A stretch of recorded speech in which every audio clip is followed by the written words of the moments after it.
Welcome to We Chat Divorce, hosted by Karen Chellew, Legal Liaison, and Catherine Shanahan, CDFA. Each episode, we sit down with divorce professionals and industry experts to provide insights and frank discussions about real people, real situations, and real divorce to help you achieve your best life post-divorce. This episode of We Chat Divorce is brought to you by My Divorce Solution, offering divorce financial planning so clients can secure the divorce settlement they deserve.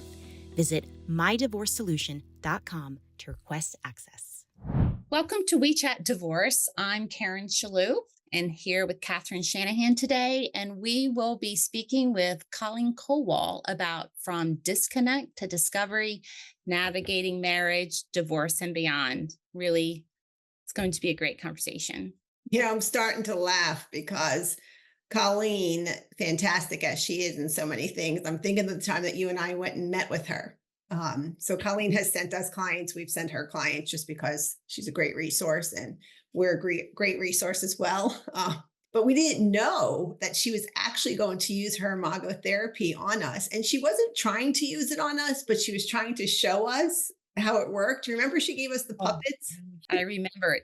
I remember. You were one puppet, I was the other, and she actually had us like talking to each other. And I think I cried. Did you cry? I'm 100% sure I cried. So, but it was so great because what she used, although she does it for people in marriage as business partners, it's like we're married, right? But it was almost in the beginning of our relationship as partners at MDS. Yeah. And it really helped. It was almost like a coaching session, right? Yeah. And you said something, then she said, well, Catherine, how would you respond? Well, maybe you want to respond this way. And then you said, and then she said to you, well, Karen, how are you internalizing it? Well, maybe you want to respond. It was really so good. We left there like, wow, this was fantastic. Yeah, it forced us to talk about things we would never, I guess, find time to talk about. But it really put front and center in front of us real, not issues, but real dynamics that we deal with every day, but we don't talk about it. It was so interesting. It really was. It really opened my mind to that type of therapy. And I'm sure she'll talk about it today, which will be really fun. And I just can't get that image out of our head with those puppets. I forget what I forget what the puppets were, but it was really good. But if you are listening, don't forget to subscribe to our podcast, invite your friends to join us, and always send us a topic. We're always happy to hear from you. Absolutely. All right, let's welcome Colleen. Welcome, Colleen. So glad to have you here today. It's awesome to be back. It's taken me back to when I met you and Catherine in my office. Oh my gosh. So we bantered a little bit before we got on here today. And that's exactly what it was. I just started laughing when she said your name because I said, I recall when she inadvertently did a session on us where we both ended up crying and walking out of there like this was the best thing that happened, you know. And for our listeners, let me just take a couple minutes to introduce Colleen. Colleen's journey as a Imago relationship therapist is deeply rooted in her personal experiences with divorce and family dynamics. In her 30s, Colleen has a profound understanding of the emotional turmoil that both children and adults face during such transitions. Her work with hundreds of children dealing with their parents' divorce has given her invaluable insights into the pain and resilience associated with these life changes. That is powerful. Well, thank you for that introduction. She is powerful, really. Yeah, I agree. There's one thing about, getting master's and postmaster's degrees, and then there's real life experience. And I think that it has really deepened my desire to help couples who can save their marriage.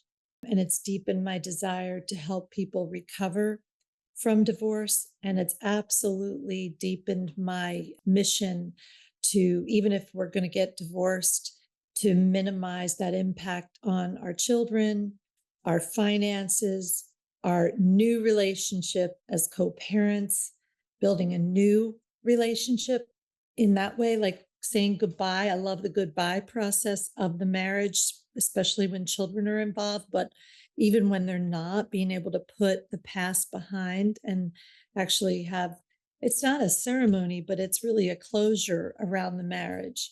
And without that closure, a lot of that carries over into the co-parenting, which is already a difficult task. But if we're kind of carrying that animosity and the hurt and the betrayals and all the mess, picture yourself with a great big bag of Santa's bag, but like it's full of hurts and disappointments. And when we move forward with that and we haven't let that go, it permeates so much of our lives.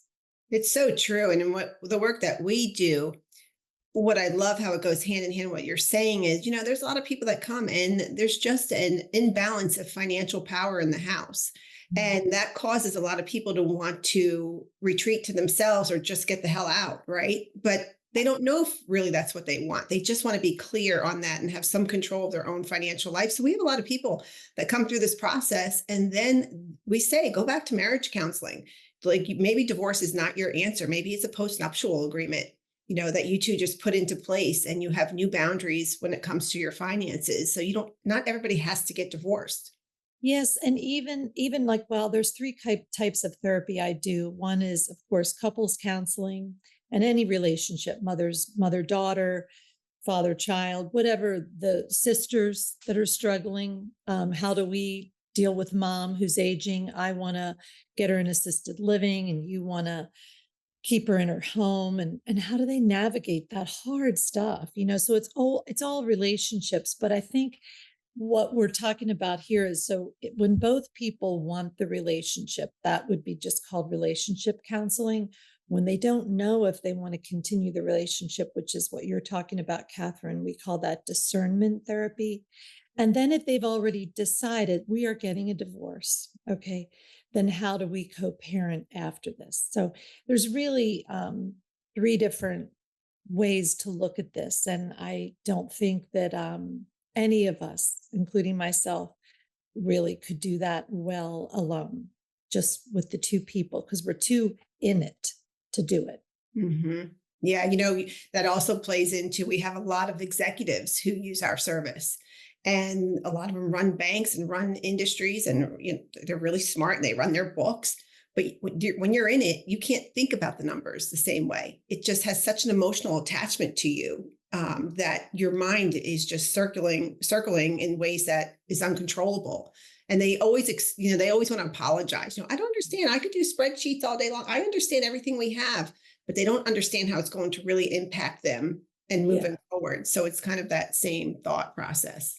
So, Catherine, I think what you're saying is so important for your listeners is when you just said they're carrying this emotional attachment, whether it's to the boat or the house or whatever the thing may be. And then those emotions often get in the way of the logic, which is really why we actually are teaching people who are lay people like yourselves now, something called the facilitators approach, which is non-clinically trained people to actually take the Imago facilitators training. And for example, we have one person in Atlanta working with Emory with the physicians, how to have better communication with their patients because they are so, driven by what medicine is today. It's all numbers, right? So not being relational, people are missing a lot of important health really facts that are being bypassed because they don't have a framework in order to talk to somebody about these things. So that's another thing that we can kind of suggest to our listeners. Well, there's a lot of attorneys that should go through that. Yeah, absolutely. And as you were talking, Catherine, all I could think of is like, maybe they don't need your referrals. Maybe some of your listeners really need a group where they can talk about, their co-parenting struggles as they go through this process. Because keeping the child at the center is what you said, Catherine, so beautifully. It's too emotionally charged, whether it's finances, children, houses, etc. So being able to get from that reptilian brain, which is our old brain, which is either safe or unsafe, and then we stay in the feelings and we never get to the frontal cortex, which is our really great power of decision making and logic. But if you're traveling with a on a muddy road from that reptilian old brain where I don't feel safe with you, I don't trust you, and now you're wanting me to either compromise or do something I feel scared about. I'm not going to get here. And then I might make an impulsive decision that really isn't in our best interest. It's so true. I was talking with a client yesterday and her spouse participated and he came on and, he's at the point where he wants to start separating some assets and not in a bad way. I mean, it was nice because we provide that space where they get to really talk about what their intentions are. Right. And being financially on the financial end, I should say, I'm able to just point out some pros and cons and you can really feel out if they're trying to be deceptive or not. But I gave them an example that my ex and I did with my son. I did not get a support payment. We went off with the Pennsylvania guidelines because we used a credit card and anything that was for my kids went on the credit card and he would pay that. He just didn't like the idea of paying anything for me, but he didn't mind paying for my son or my daughter at that time. And he was in control. And if he didn't like something that was going on that charge, I used to say, well, you tell the kids they can't have it, right? Like, I'm not going to tell them. So it was just, and that's how this man felt. She went and bought tickets to a show that he was thrilled that his daughter got to see. And he didn't mind that she went to see it. It was just starting to bother him that he was still paying for her things. And that's a fair feeling, right? And so I gave them the example of how we used a credit card and they were both thrilled about that. And I said, it is a little bit of a pain. When I went to Target, I had to do 2 checkouts. One was what was for the kids and one was for me. But a lot of times with co-parenting, when it comes to the finances, it's just that they want to tell you how to spend and not spend. And if you can really separate that, you get more out of it than you would have thought otherwise. And I love the creativity of your solution, but underneath all that is the power struggle that you were in the marriage. So it's really hard to navigate the future when you're still in the power struggle of what was. Wow. It's interesting. That's because whatever you had in your marriage that wasn't working right, it doesn't go away by itself. If it could go away by itself, then you'd still be married. You might even be happily married because you would have done the work on what was really underneath. I always tell couples that it is not the iceberg at the top that sunk the Titanic. It was the ice underneath. So, Colleen, I typically like our guests to tell a little bit about their story. And I think now's a good time to kind of have that session or section of this discussion, because I think it will be very helpful to our listeners hearing that about your personal story. Okay, so as far as my personal story, I think you really highlighted everything in the introduction. I was a child of divorce. I was one of those people who made a promise, like if I was going to get married, I was going to have the white picket fence. I was going to make it work regardless, and really at my own expense. After 13 years of marriage and a 4-year-old that I adored, watching her go through that was painful. And she's 33. And she still talks about feeling in the middle, as much as my ex-husband and I do our very best to make that not happen. And our respective spouses are really kind and wonderful and we work together even still, because we're grandparents now. That's the thing that people forget about. It's like when they're 18 and the child support ends, I'm done. Well, guess what? You're not done. You are not done. You have graduations and birthdays and weddings. And then you have these little babies that come into your life. And when my daughter was in labor with our granddaughter, Harper, it was a 5-day difficult event. And we were all in the room with her. And so we didn't have to put our baggage aside because we hadn't brought it in the room with us. We didn't make it about us. We made it about her and the baby and her husband. So I'm really grateful for the work we've all done around that because I still say that she has some hurts around it. While she does, even when you do your best, there are going to be some difficulties that are hard for kids of divorce. Yeah, there's also difficulties for children of parents who are not divorced. Absolutely, that's so true. Yeah, I mean, staying together for the children and not doing anything to change that dynamic is really harmful. So That's why if you're listening, sorry, Karen, a lot of us beat ourselves up because we think we messed our kids up going through divorce. But I can tell you some family, I mean, not family, but friends, maybe family, but some people that I know that I'm around sometimes, and I think, shit, they should have got divorced because they make it uncomfortable for even your friends to be around. So don't be so hard on yourself if you're going through divorce. You're not going to mess your kids up. It's how you behave before, during, and after divorce. And I think that's the point we're getting to.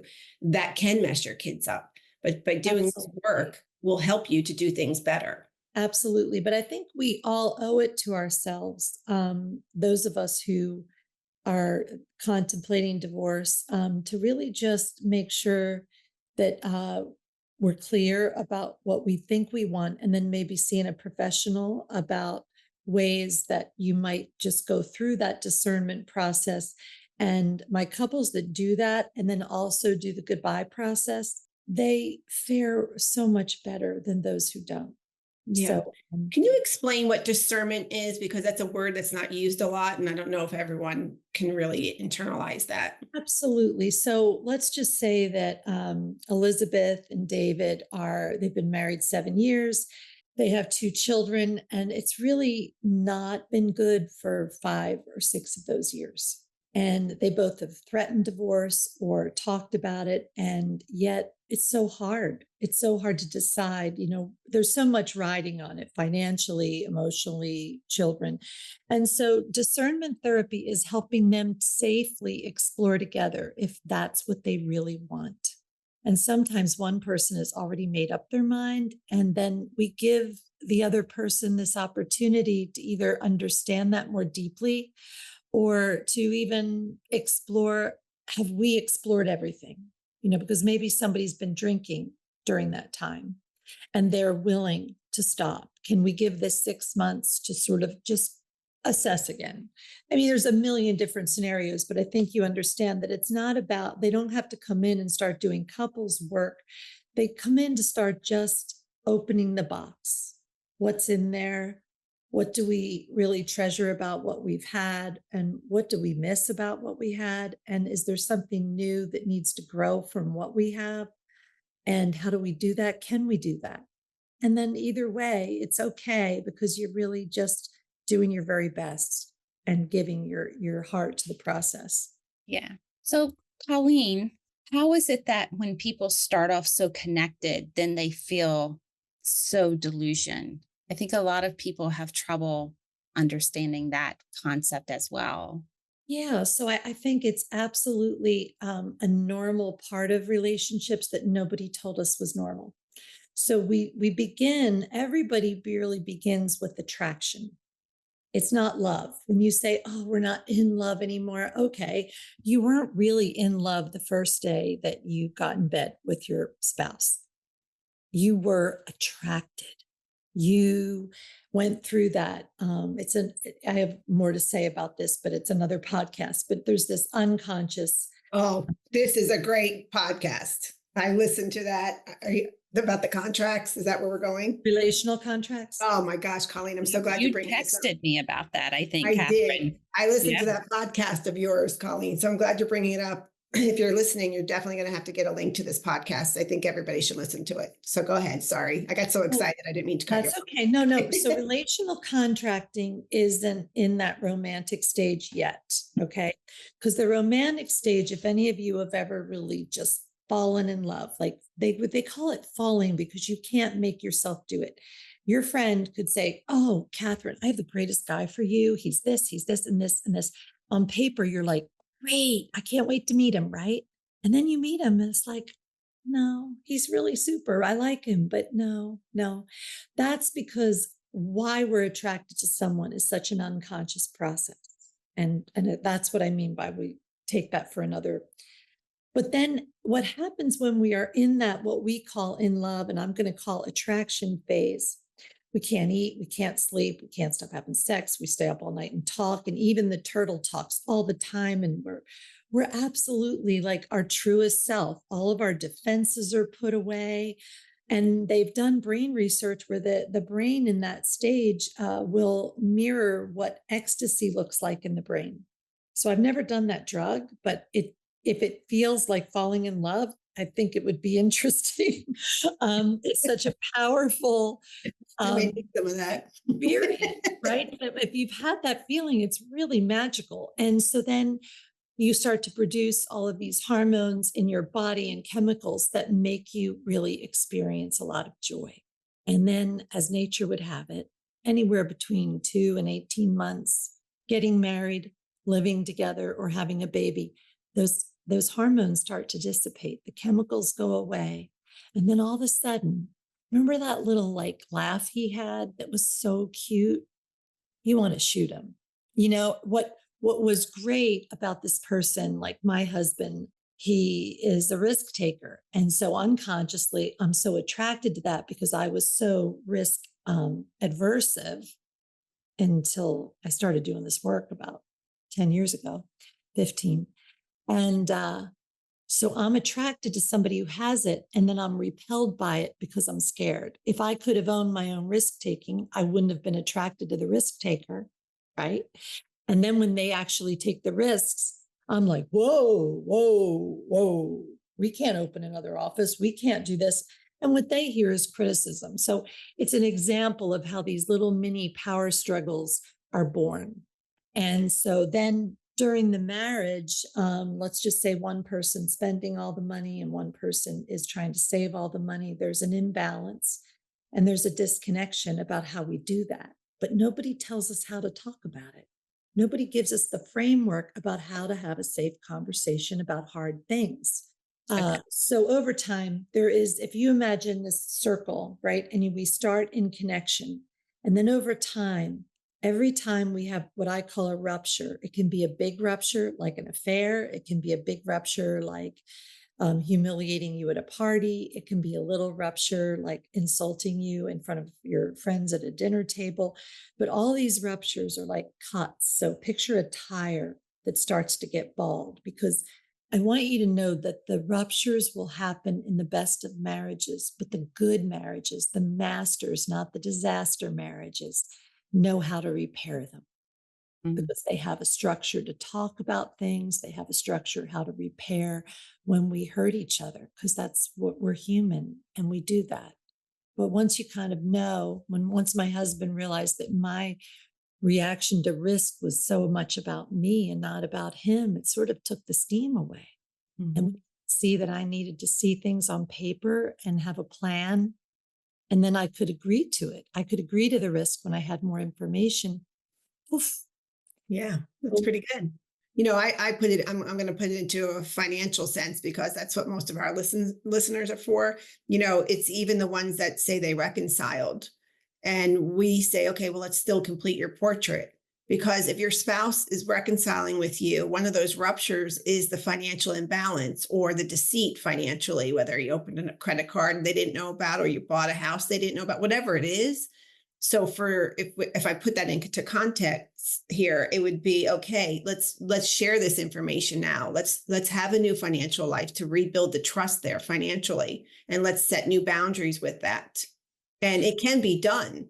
You can always change your relationship with money, but that's how you can start doing that. And what you talked about with the episode on relational contracts, we talk about that. We say, this is the way that we handled money before, and it made sense at the time, or we didn't talk about it on the front end. But if we could, let's renegotiate our contract. I mean, why do people use realtors and lawyers to settle home sales? Because it's a big investment, right? But we don't do that with our primary relationships. We don't talk about the front end of who's going to give up their job. What then happens to the shared duties in the home? What happens to finances? Now, do I have to ask you for money now that I'm taking care of 2 kids under the age of 3? I have to ask you about, can I get this? Like, what does that feel like? So without that relational contract, and that we renegotiate these contracts from time to time within our marriages, it saves the resentment that builds from not getting our needs met. Most fights are about unmet needs. That's incredible. And financially, if that has been your relationship the entire term of your marriage and you're going to get a divorce and you didn't I guess, balance that playing field for financial specifically, it is what it is. A lot of people said, well, I was going to look at a tax return. I was going to ask more questions about our finances. We had these agreements, but I didn't realize, we had an agreement that I was going to stay home. We had an agreement that all that we were going to have a prenup, but in any event, I would still be taken care of. And now they're on the brink of divorce. And so many people have that regret of, you can't go backwards. And so I think that's a little bit different than a relational contract, but it still has a substantial impact. I think what you're talking about is a relational contract. Okay. Yeah. So it would be awesome if people did a premarital course where we talked about relational contracts, and in your case, when you get people who've already hurt one another financially, and maybe I'm the woman who, in our division of duties to just get through life, because we can't do it all, we can't double check everything our partner does, and they can't check us, but we've divided these duties unconsciously. They just kind of happened. And now we're sitting with Catherine and Karen, and we're trying to navigate this new place where we are, called divorce. And what might be helpful is fostering that dialogue, which might sound like the woman saying, I was not meaning to be negligent about my financial awareness, but I believe that in our division of duties, I felt overwhelmed by X, Y, and Z. And so I didn't feel informed. And it would be so helpful now in this process for you to sort of help me through this, because it's not as clear to me. And when we share what's going on in our finances with Karen and Catherine, it would be so helpful for me if you help me guide me through that for us, like where that money is. Generally will respond to a kind request from a vulnerable place. What they won't hear is, you hid this from me. I was taking care of your children while you were hiding the money. And now look at us. Now I'm 40 years old and I don't know anything about our finances. Like, no one's going to hear that, frankly. Well, that's why it's such an important point, because that's why we truly believe it absolutely positively matters how you start this process. Because if you go to two attorneys, you don't get that dialogue anywhere. You have two attorneys who are interpreting what they think you want them to say, and it's not being received or delivered the same way that you want. So our process, we have such a high percentage rate we have an over 90% participation rate from spouses, and we sit on Zoom just like this. And the amount of data that comes out and the conversation and dialogue is exactly that. I don't have access to this. Show me how it works. And because we're financial, we have a 10-step process. We know the follow-up questions to ask to verify all of that. But it's exactly what you're saying. And it gives you the best chance to get this information and then to move on past it, to go, even if you go through litigation. I always say, give your spouse the benefit of the doubt, because everyone thinks their spouse is a narcissist in divorce, and whether they are or not, they might have that behavior.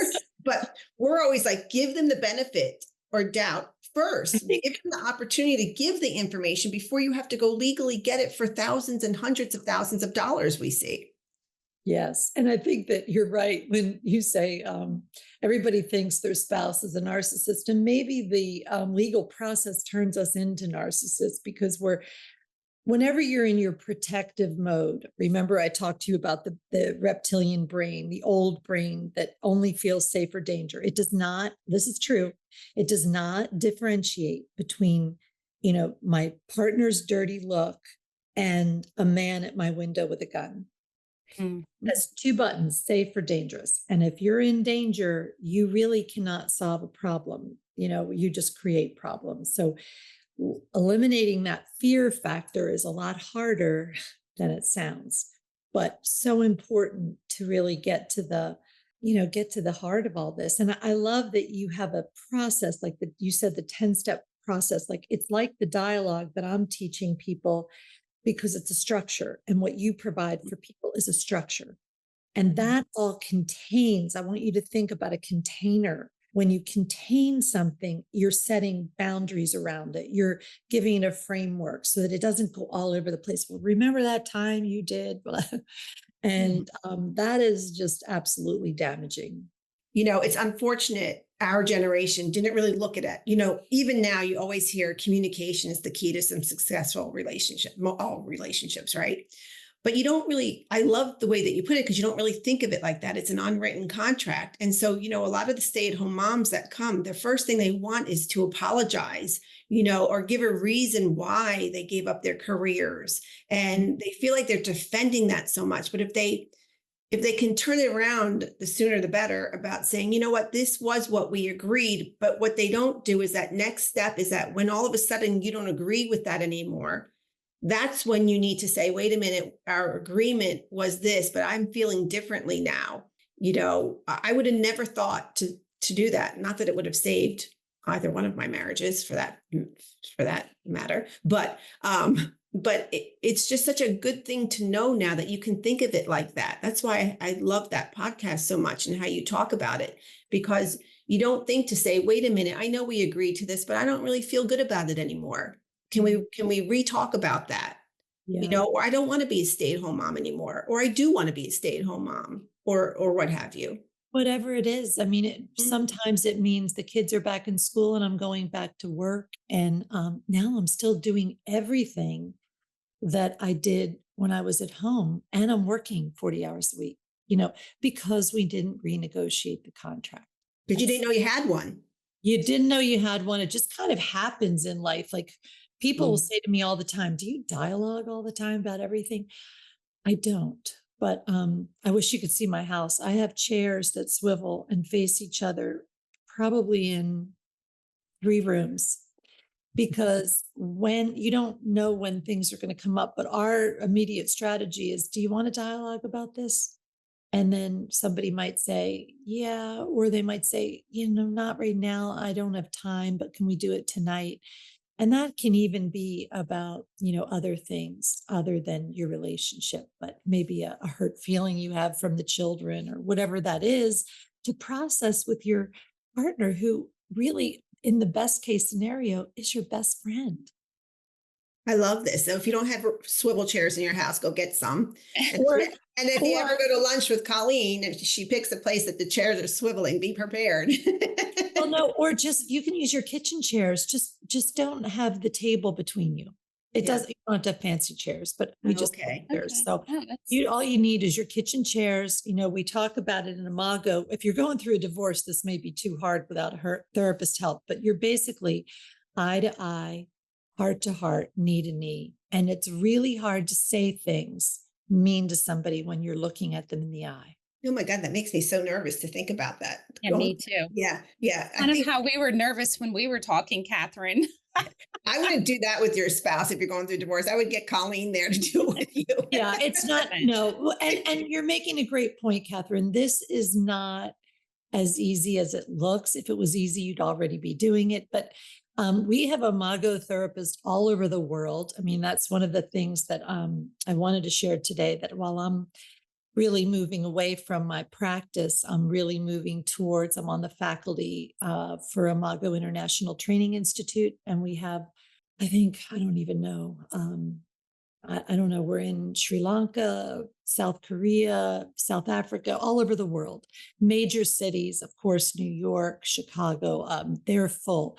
South Carolina is not full. There are 2 certified Imago therapists in this whole state. So my legacy is to build a community here. And what I mean by here is South Carolina, Savannah, primarily Hilton Head, Bluffton, Charleston, that we can really have competent, certified Imago therapists who are specialists in relationship therapy. But you can go on Imago relationships work and find a therapist wherever you live, in Pennsylvania, anywhere pretty much, except rural areas are tough. Rural areas are really tough. If South Carolina is tough, you can imagine being in Montana.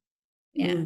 Well, I do not want to end this conversation without addressing this one question, because it not only has to do with relationships with your spouse, but with your divorce professionals. So the question is, how do you avoid marrying the same person again in a different outfit? But what we experience when people are approaching the divorce process or in the divorce process, they're hiring professionals or creating relationships with even other, even dating relationships with the same person. And it really does not fare well for the divorce process or for future dating relationships. So can we just spend a couple minutes on that topic? Yes, let me clarify the question, make sure I understand. So when you're working with, say, a woman, Mhm. and she is divorcing her husband, Bill, who has these attributes, and they Mhm. did work in the marriage, and now she's dating someone, and you see her kind of dating Bill, but in a different outfit. You already see the patterns. Or hiring an attorney that has Yeah. the same personality traits. Okay, or It's hi. really the attorney relationship. They hire the same person that they're trying to divorce, and they're getting treated the same way, and they're The receiving personality the same trait. way. Yeah. Oh, interesting. I've really never thought of it. Mhm. It's a really interesting question. So then if Mary is a person who is easily bossed around, she may have an attorney who is very, no, you need to do this, closed door, not inquiring about her feelings or what she really wanted, but like, I'm the expert. So it's this instead of this, a collaborative relationship. Yeah, because at first it feels comfortable to them because there is somebody else is taking control, and that's what they've been trained for 20 years to have. So now they feel like, and through the consult, the attorney talks to them the same way, takes control the same way, but it becomes bossier as they go on until this person doesn't want to listen anymore, and then they want to fire themselves, the Yeah. attorney, Yeah. because And the client doesn't feel heard. There's no progress in their case. They Mhm. feel, and they're just shelling out money. We see it a lot. So what do you tell your clients when you see it?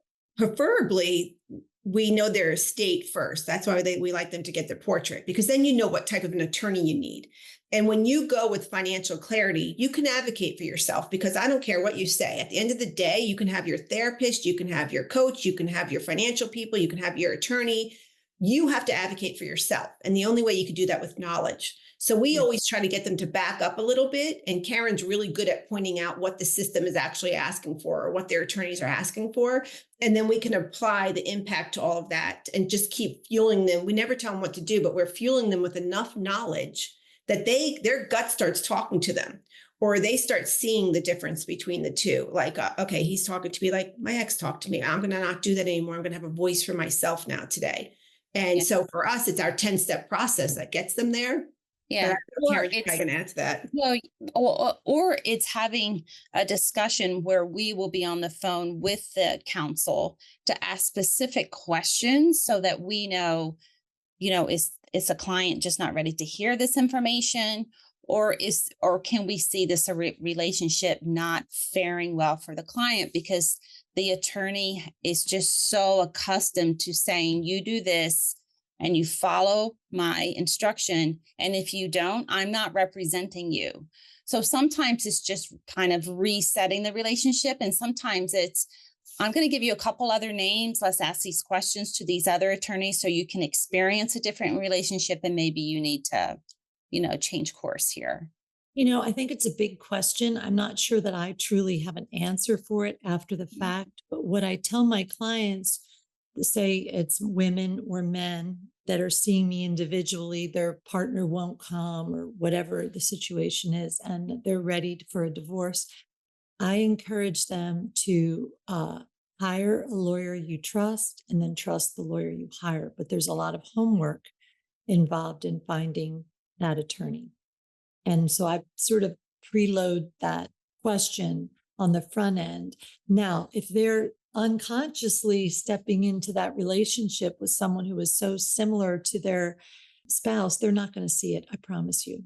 Right. This is a great conversation. And I think that one big takeaway that I'd like to leave everyone with is what you just said.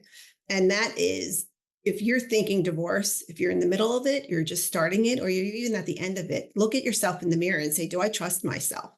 And if you Mm. don't trust yourself, you're never going to trust your professionals, your spouse, your new partner, or anyone. And so doing this work that you're talking about with an Imago therapist nationally, wherever they are, and focusing on yourself first, and then getting the financial knowledge that you need to trust your decision making when negotiating or anything else, or even just responding, will then allow you to start trusting other people. So start with yourself. And even if you get a swivel chair just for yourself to look at yourself in the mirror, I love swivel chairs. I mean, I have them in my house too. But this has been really great, Colleen. And I think it will give people a lot of time to really start focusing within so that you can actually live your best life. Yeah. Remember, it all starts with you. It's easy to project and blame other people, and you can still do that later if you want to. But when you start with yourself and you're asking yourself those questions, and then how do I begin to trust myself again? Yeah. Because you don't want to lose you in the process. Because small steps lead to big changes, right? They do. And there is life on the other side. And I said to this young woman the other day that I saw going through this process, I just hugged her and I said, there's somebody waiting for you out there that will be the partner you've needed and wanted. And this will pass. Like, it's hard, but it will pass. Yeah. Mm-hmm. This too shall pass. I just saw that actually on a bracelet. Yeah. Thank you, Colleen, for a great conversation. And thank you to our listeners for being here with us today. We value your time and we all wish you the best always. Don't forget to like, subscribe, and share this episode with anyone navigating divorce. Submit your questions for our listener Q&A and check out our resources at mydivorcesolution.com. Email us at wechat@ck11.net. Remember, knowledge is power and you're stronger than you think. Thank you again, Colleen. Absolutely. Thank you all. Thanks for joining us on another episode of We Chat Divorce. We hope this episode was informative and supportive on your divorce journey. If you're looking for more support for navigating divorce with confidence and clarity, head over to mydivorcesolution.com for more podcast episodes, divorce events, and resources for your divorce. We'll see you back here for our next episode.